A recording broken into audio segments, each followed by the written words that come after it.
Haiti. Haiti's independence movement. From whom? France. When? 1791 to 1803.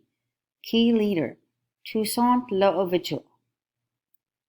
Haiti Timeline. 1492. Christopher Columbus found the island of Hispaniola.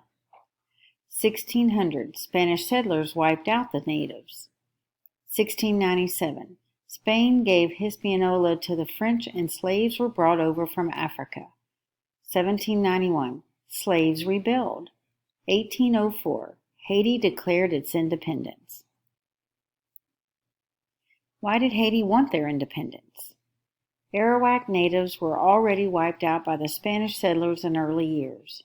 Western Hispaniola was given to the French. Slaves were forced to work the sugar and cotton plantations. Interesting facts about Haiti. Haiti was the second nation to win independence from its European colonizer. Haiti won its independence while Napoleon Bonaparte ruled France.